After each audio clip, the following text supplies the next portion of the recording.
Welcome back.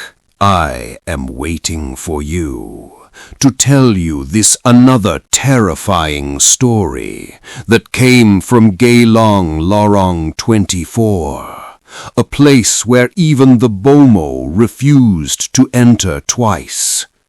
A marriage blessing ritual performed at midnight that left one person dead, one person missing, and one person who came back but was not the same person who went in. But before we begin, let us play a little game that I like playing with you all. I am going to give you 3 words, and I want you to comment your answer right now. You have 5 seconds to comment down your answer. If you pass the time, do not comment, because whatever made you hesitate already made the choice for you. Your 3 words are incense, mirror, threshold. Your time starts now. 1, 2, 3, 4, 5.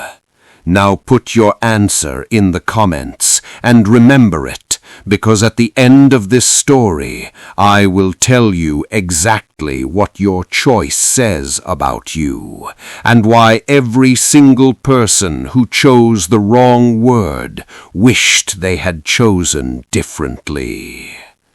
Now, let us begin. Madame Rosna Binte Salim had been a Makandam and ritual practitioner in Geylang for 19 years. Not a Bomo, she was careful about that distinction. She did not traffic in dark things. She prepared brides. She recited Doa Salamat. She burned the right incense at the right hour. She knew the difference between a home that needed cleansing and a home that needed to be left alone entirely. Her shophouse on Lorong 24 was narrow and deep. The front half was for consultations. The back half was for ritual preparation. A small altar, brass bowls, folded batik cloth, rows of unlabeled glass jars whose contents she had learned from her mother and her mother's mother before that. The air inside always smelled of Kamayan resin and something faintly floral that visitors could never quite identify. She had 2 assistants, Farida, 28, who had worked with her for 3 years and handled bookings and preparation, and her nephew, Hazwan, 22, who came twice a week to help with heavier ritual work, grinding ingredients, carrying equipment for house visits. On the Thursday evening that everything began, Madame Rosna was sitting behind her consultation table when Farida knocked and entered with an expression that sat somewhere between confused and unsettled. "Makchik, got couple outside. Walk in, no appointment." Madame Rosna looked up. "Tell them come back, book first." "I told them already." Farida paused. "But the lady, she crying already, standing outside crying. The boyfriend just standing there looking at her." Madame Rosna put down her work and went to the front. The couple was young, mid-20s, she estimated. The woman was Malay, pretty in a tired way, tears running silently down her face without any sound accompanying them, not sobbing, not sniffling, just silent tears falling as though she was not entirely aware they were happening. The man beside her was Chinese, well-dressed, calm in a way that did not match the situation at all. He was looking at his phone. "Nak apa?" Madame Rosna asked gently. The woman looked up. "Makchik, tolong, we want to do the nikah blessing, the full ritual, before our wedding next month." The man looked up from his phone and smiled politely. "We heard you are the best for this. Our friend recommended." Madame Rosna almost said no. She would think about that almost for a very long time afterward. She almost said no because something was wrong with the smell. Not a bad smell, not rot or filth, something else, something that did not belong in the warm, humid air of a Geylang evening. It was sharp and mineral, like wet earth turned over after long rain, mixed with something faintly chemical she could not name. It was the kind of smell that the back of the body recognizes before the mind catches up. She looked at the woman. She looked at the man. She said, "Come in, sit." Farida caught her eye as the couple settled into the consultation chairs. Farida gave the smallest shake of her head. She had smelled it too. Madame Rosna began the consultation the way she always did. Names, dates of birth, family background, what specifically they wanted from the blessing ritual. The woman, Suraya, 24, born in Tampines, father from Kelantan, answered everything clearly and quickly, the tears still occasionally falling without any change in her expression. The man, Kevin Lim, 26, born in Bishan, answered less, smiled more, and twice during the conversation checked his phone under the table in a way he seemed to think was not visible. Standard enough. Madame Rosna had seen 10,000 versions of this couple. But the smell kept changing. That was the wrong part. Smells did not change like that in a still room with no wind, but this one shifted. Sometimes it was the wet earth smell. Sometimes it was something sweeter, almost floral but wrong, like flowers left too long in stagnant water. And once, only once for perhaps 3 seconds, it was unmistakably the smell of burning hair. She said nothing. She continued the consultation. She asked them to return on Saturday night at 11 for the full blessing ritual. She quoted them a price. Kevin paid the deposit immediately in cash, exact amount, without being asked for change. They left. Farida came and stood in the doorway of the back room where Madame Rosna was already standing at her altar with her eyes closed. "Makchi," Farida said quietly. "Her shadow." "I know," Madame Rosna said without opening her eyes.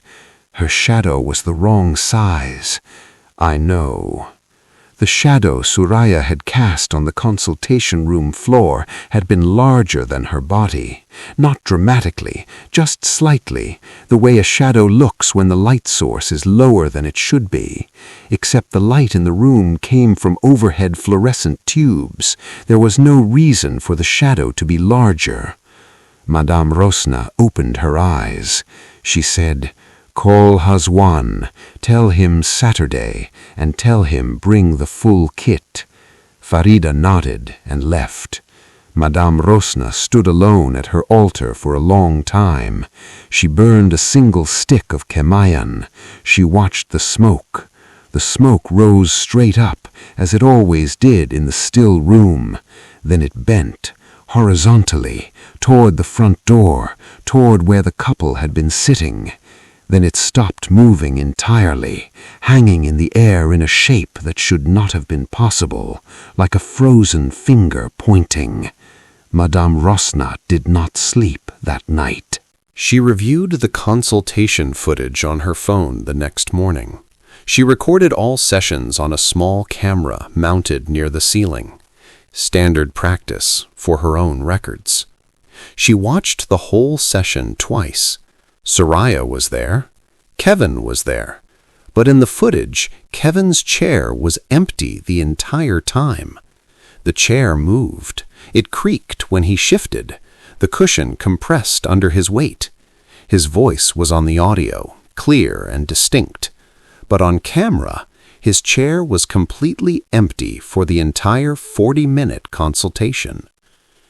Madame Rosna sat with her phone in her hands for a very long time. Then she called Hazwan. She told him to bring not just the full kit. She told him to bring the black kit, the one she had not opened in 11 years. Saturday came with rain, heavy, windless, the kind of tropical rain that falls straight down in thick ropes and turns the 5-foot way outside into a shallow river. Geylang Lorong 24 at 10:30 at night, with the rain isolating each pool of light into its own small world. The nasi padang stall 2 doors down had closed early. The road was empty except for water. Hazwan arrived first. He was a quiet young man, broad-shouldered and practical, not the kind to be easily unsettled. He had been helping his aunt since he was 14 and had seen enough to have built over the years a professional distance from what they did. He unloaded the bags from his car without needing to be told what went where. But when he carried the black kit into the back room and set it on the preparation table, he stood there with his hands resting on it and did not immediately move. "Makchik," he said when she came in. "This one, last time you use was for the Bedak case, right?" "Yes." "That one, the man who—" "Yes," she said again. Hazwan nodded slowly. He stepped back from the table. "Okay." Farida had prepared the space according to Mdem Rosna's instructions. The consultation room had been cleared of its usual furniture. 4 brass oil lamps burned at the corners. A woven mat had been laid in the center. On the mat, 2 cushions facing each other. Around the perimeter of the mat, Kamayan resin burned in small clay pots, the smoke low and thick and steady. The overhead fluorescent had been switched off. The room existed now only in the orange light of the lamps and the smoke. Soraya arrived at exactly 11, alone. "Kevin?" Mdem Rosna asked. Soraya smiled apologetically. "He said he will come later. He had something to finish at work." Mdem Rosna looked at Farida. Farida looked at Hazwan. "Okay," Mdem Rosna said. "Come in. We start first." She settled Soraya on one of the cushions. She began the doa, low and steady, the Arabic and Old Malay words she had spoken 10,000 times, the rhythm of them as familiar as breathing. She sprinkled rose water. She burned more Kamayan. She watched Soraya with eyes that were both open and doing something other than simply looking. The smell was worse tonight. Tonight, it was immediate and specific.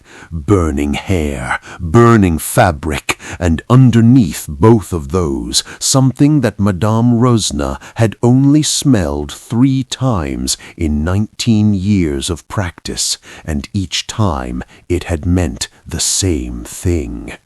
She smelled old blood, not fresh, old, the smell of blood that had dried and been baked somewhere hot. She did not stop the doa, but she changed the words subtly in a way that a listener would not notice unless they were trained to hear the difference. She shifted from a blessing recitation into something older, something her mother's mother had taught her and told her only to use when she was certain, when she was absolutely certain. Halfway through the recitation, Soraya's head dropped forward.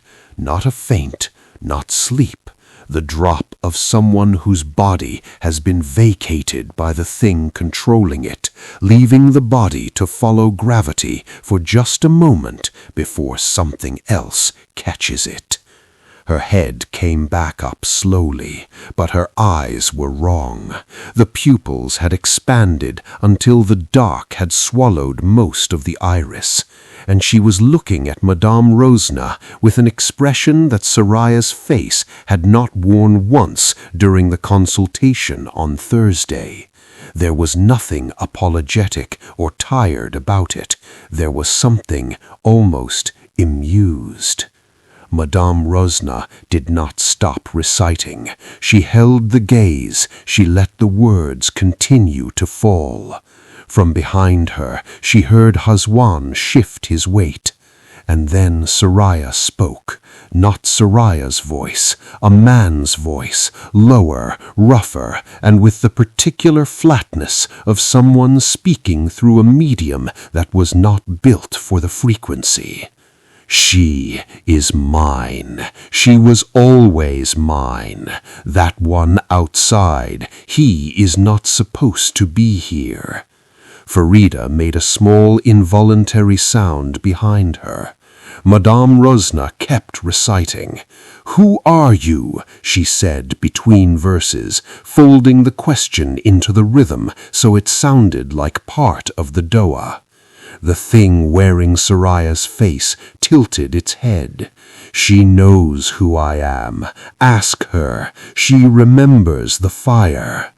And then the front door of the shophouse opened, and Kevin walked in, wet from the rain, shaking his umbrella, calling out, "Sorry, so sorry, traffic was terrible, the CTE was flooded." And Soraya's body convulsed once sharply, and the pupils contracted back to normal, and Soraya looked up with her own expression, confused and slightly dizzy, and said, "Kevin?" Kevin came into the room and stopped when he saw the lamps and the smoke and everyone's faces.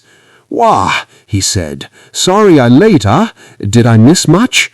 Nobody answered him, because Hazwan, standing behind Kevin, was staring at the space directly above Kevin's left shoulder. His face had gone completely still in the way that only happens when someone trained to see things has seen something they were not prepared for. He caught Madame Rosna's eye. He held up 2 fingers. 2, not 1. 2 things had come in with Kevin through the front door. Madame Rosna excused herself to the preparation room. She stood at her altar. She opened the black kit. Inside, wrapped in old black cloth, was a small handheld mirror, its surface blackened with age. She used it to see what the eye could not always catch clearly. She held it up and angled it toward the doorway, toward where Kevin was sitting, making small talk with Farida, laughing about the rain. She looked into the mirror. Kevin's reflection was there, smiling, gesturing normally. But his reflection had a shadow, and the shadow was not shaped like Kevin. It was shaped like a person whose arms were too long, whose neck bent at a degree that a living neck could not bend, and whose face, in the tiny dark mirror, was turned not toward Kevin's reflection, but directly toward Madame Rosna, looking at her through the mirror, smiling. Madame Rosna had a decision to make. She had made this kind of decision twice before in 19 years. Both times she had made the right call. Both times it had cost something. The first time it had cost 3 months of her own health, fever and joint pain, and the inability to sleep without the lamps burning. The second time, the Baydock case, it had cost more than that. She did not like to think about the Baydock case. This time, she thought, the cost might be higher than both. She came back into the consultation room with the mirror held against her side, face inward, and she looked at Kevin, and she said, very calmly, "Kevin, I need to ask you something." Kevin looked up pleasantly. Sure. Before you and Soraya got together, you had another girlfriend before. What happened to her?" The pleasant expression stayed on Kevin's face for exactly 1 second too long, like a video that has frozen on a single frame before resuming. Then he said, "She passed away, accident, 2 years ago." Soraya looked at him. "You never told me it was an accident." "Car accident, on the PIE, near Toa Payoh exit. It was very fast. She didn't suffer." Madame Rosna watched him. She watched the space above his left shoulder. The thing that Hazwan had counted as the second arrival was still there. It had not moved since Kevin sat down. It was simply present, the way a person stands in a doorway they have not decided whether to enter or leave. "What was her name?" Madame Rosna asked. Another pause, marginally too long. "Linda." From the corner of the room, where he was standing with his back against the wall and his eyes on the space above Kevin's shoulder, Hazwan said very quietly, "Machik." She glanced at him. He shook his head once. She understood. Whatever was above Kevin's shoulder had reacted to the name, not with movement, with the opposite of movement, the complete and absolute stillness of something that has just heard itself named. Soraya was looking between Kevin and Madame Rosna with an expression that was trying to hold itself together. "Kevin, what accident? You said it was illness. You said she was sick." Kevin's face did something complicated. It was both. She was sick and then the accident." "That's not possible," Soraya said. Her voice was still quiet, but the edges of it were beginning to shake. "Kevin, you told me that very specifically. You said you were with her in the hospital." I was there at the end." "There is no end in a car accident on a highway," Soraya said. "Which one is true?" Kevin stopped talking. The room was full of lamp smoke and rain sound, and the particular quality of silence that descends when a truth has entered a space that was not ready for it. Madame Rosna raised the mirror. She turned it outward toward Kevin and tilted it so that Kevin could see his own reflection. Kevin looked into the mirror, and his reflection looked back at him with Linda's face. It lasted less than 2 seconds. Then it was Kevin's face again, normal, unchanged, but Kevin had seen it. He stood up so fast the cushion skidded backward. His chair in the ritual space did not exist. He had been seated on the mat, but the motion of his body was the motion of someone overturning furniture to get away. He backed into the edge of the ritual space, and the Kemayan smoke billowed as he disturbed the air, and Farida cried out because one of the brass oil lamps rocked and nearly fell. "I have to go," Kevin said. His voice was entirely different now. All the pleasantness had left it. What remained was something thinner, more afraid. "I have to go now." Soraya started. "I have to go." He left. The front door opened. The rain sound surged, and then the door closed, and the rain became muffled again. Soraya sat on the mat in the lamp smoke and looked at Madame Rosna. "Tell me," she said, very quietly. "Tell me what you see." Madame Rosna looked at Soraya. She looked at the thing that was still present with Soraya, the first arrival, the one that had been here since Thursday, the burned man who had not left. She made the decision. The person who was with you before Kevin, what happened to him? Soraya was quiet for a long time. "He died," Soraya finally said. 3 years ago, there was a fire in his HDB flat in Buena Vista. They said it was an electrical fault." A pause. "His name was Daniel." "He burned," Madame Rosna said. "Yes." "Was he alone when it happened?" Soraya's jaw tightened. "Yes." "Were you supposed to be there that night?" A very long silence. "Yes," Soraya whispered. "What stopped you?" Soraya looked down at her hands. "Kevin called me. We had just met.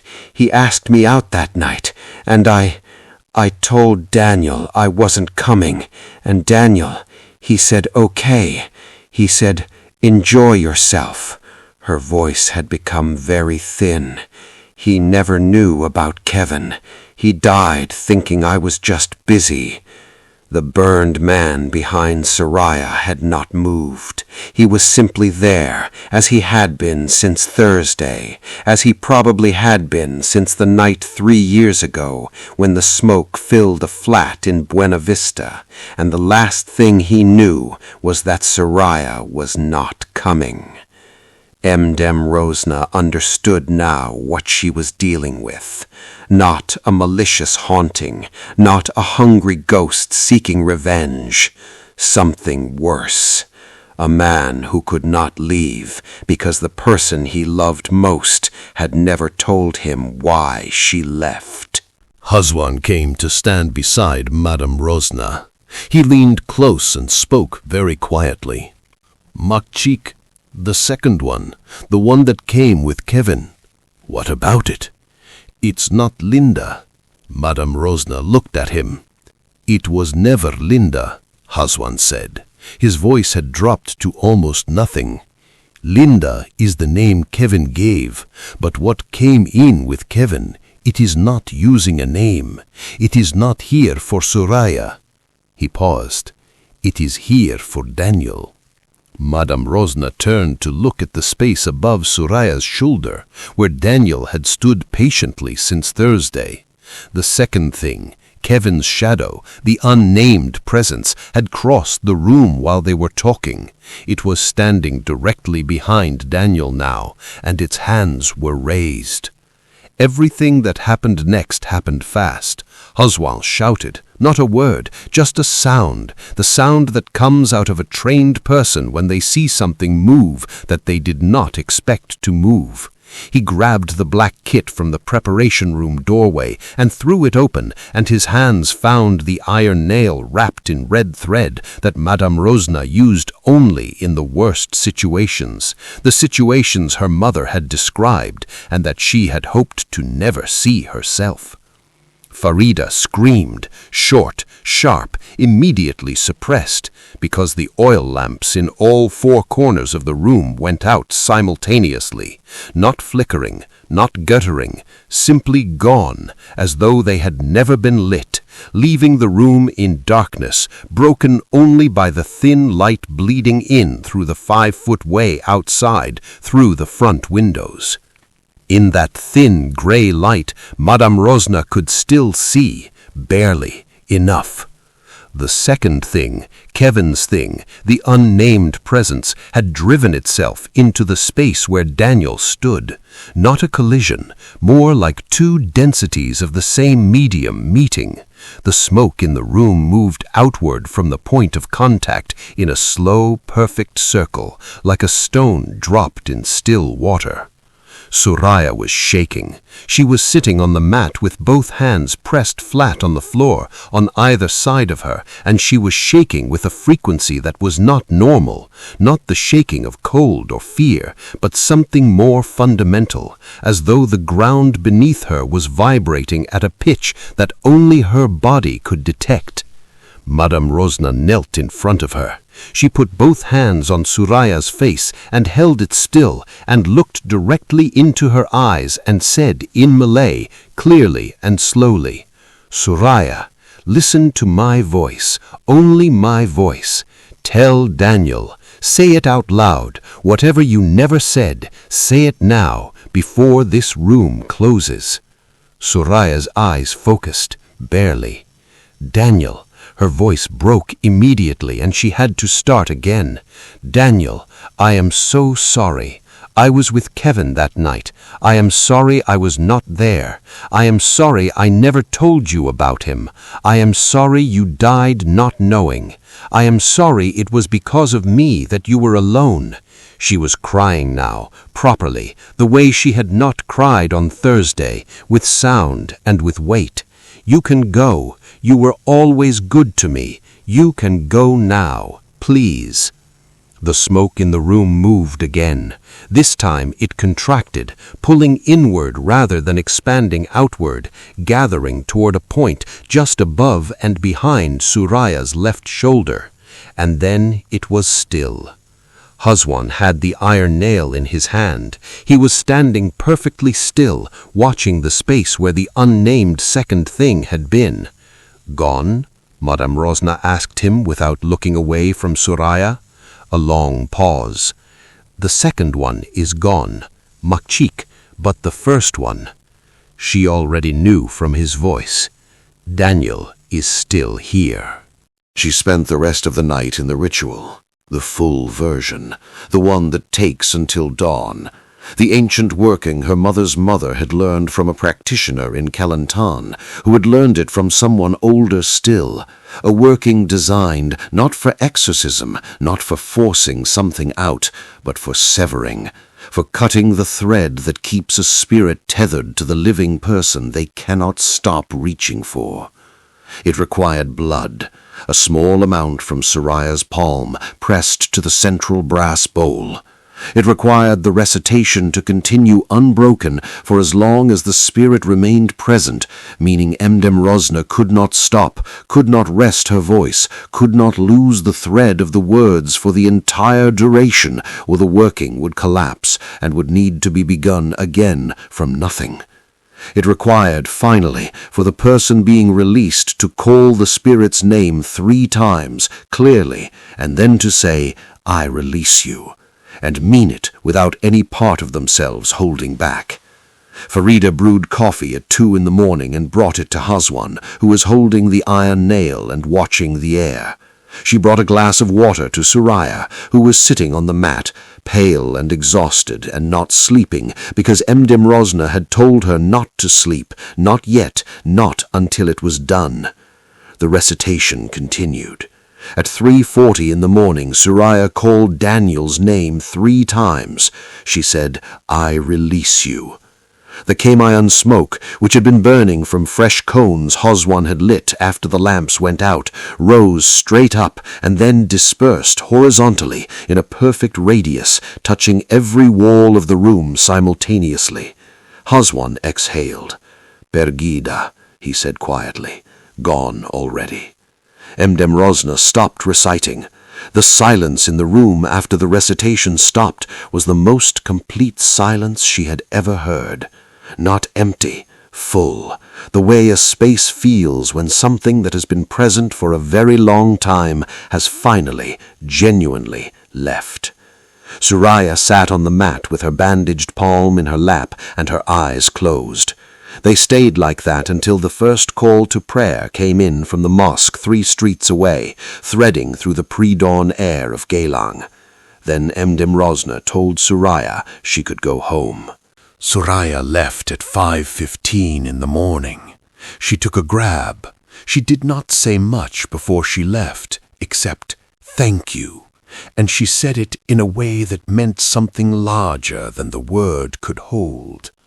Madame Rosna sat at her altar alone after the others had gone, and she thought about the second thing, Kevin's thing, the unnamed presence that Hazwan had said was not Linda, had never been Linda, had not been using any name at all.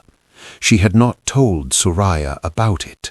She had not wanted to add to what Suraya was already carrying. But in the quiet of the altar room, with the Kamayan dying down to ash, she thought about it carefully. A spirit attached to Kevin that was not his dead girlfriend, that had no name, that had come not for Suraya, but for Danyal, that had arrived with Kevin as though it had been traveling with him for some time, settled into his shadow, comfortable there. She picked up her phone and called Hazwan, who answered on the second ring despite the hour. "The second one," she said. "When it left, which direction?" A pause. "Not out the front door," Hazwan said slowly.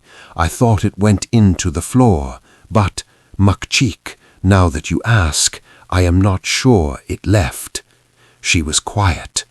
"I think," Hazwan said, and she could hear that he was choosing his words with great care, "I think it went back with Kevin." She had suspected this. She had hoped she was wrong. Kevin had walked out of her shophouse that night and gotten into his car in the Geylang rain and driven away. and the unnamed thing, the thing with no origin she could identify, the thing that had tried to destroy a dead man who had done nothing wrong except love the wrong woman, had gone with him. Back to wherever Kevin went, back to whatever Kevin's life was, back into the ordinary world, tucked into the blind spot just above his left shoulder, where he would never feel it and never know it was there. 3 weeks later, Farida mentioned she had seen a wedding announcement on Instagram, Suraya's page, but not with Kevin. "She's marrying someone else," Farida said. "Very fast one, different guy, never seen him before." Madame Rosner looked at the photo Farida showed her. Suraya smiling, a new man beside her, an ordinary photo, happy. She looked at it for a long time.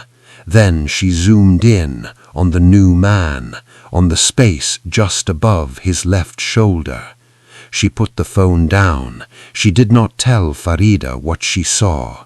She went to her altar, and she burned fresh Kamayan, and she recited what she knew how to recite, and she understood, with a clarity that 19 years had earned her, that some things cannot be sent away.